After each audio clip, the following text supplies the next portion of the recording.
Bagaimana? Puas? Lihat apa yang sedang terjadi. Makassar membara. Gedung DPRD-nya kini hanya tersisa puing dan arang. 3 sampai 4 nyawa melayang. Bukan karena peperangan melawan musuh, tapi karena kita sendiri yang membakar rumah kita. Tumbalnya saudara kita. Jakarta semakin bergejolak. Senen menjadi ladang penjarahan. Toko-toko dijebol, barang-barang diangkut tanpa ampun. Gas air mata bercampur dengan jerit ketakutan rakyat.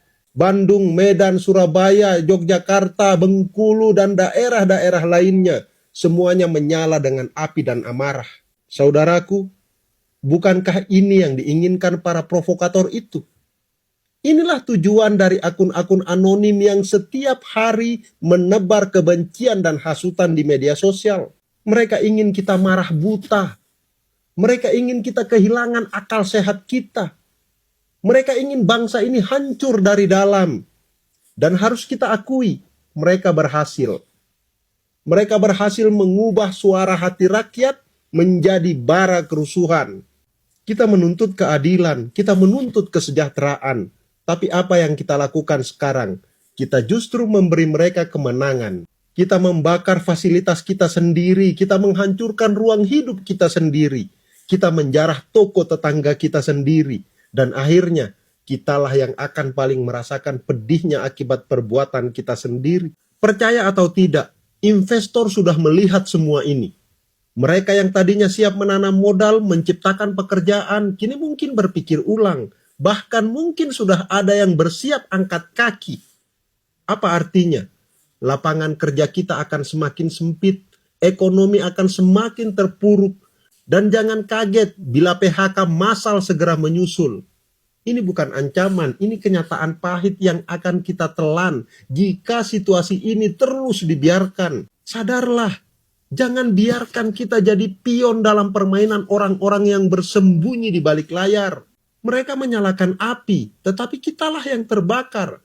Mereka meniupkan provokasi, tapi kitalah yang kehilangan masa depan. Kita sedang dipaksa saling menyakiti, sementara mereka bertepuk tangan di kejauhan. Hari ini kita harus berani berkata, cukup.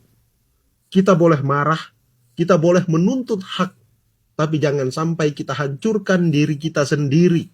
Karena bila bangsa ini runtuh, yang paling menderita bukanlah mereka, melainkan kita, rakyat biasa yang hanya ingin hidup layak dan tenang. Dan kepada pemerintah, para pejabat publik, kami titip harapan. Jangan hanya hadir dengan gas air mata dan barikade aparat.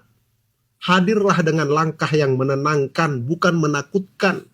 Kami tahu, kalian pasti bingung harus berdialog dengan siapa, karena gerakan ini tidak jelas siapa yang mewakili siapa. Masing-masing datang dengan kemarahannya. Jaga fasilitas publik kita dengan tegas, tetapi tetap manusiawi. Tindak para provokator digital dan penyusup lapangan tanpa ampun. Dan yang terpenting, tunjukkan bahwa kebijakan negara benar-benar berpihak kepada rakyat kecil, agar keresahan tidak lagi menjadi bara yang mudah disulut. Dan satu lagi, perbaiki komunikasi publik kalian. Jaga diksi, jaga kata-kata, jangan sampai menyakiti hati rakyat lagi. Saudaraku, bangsa ini masih punya harapan. Selama kita mau menahan diri, selama pemerintah mau hadir dengan hati, kita bisa keluar dari kegelapan ini. Thank you.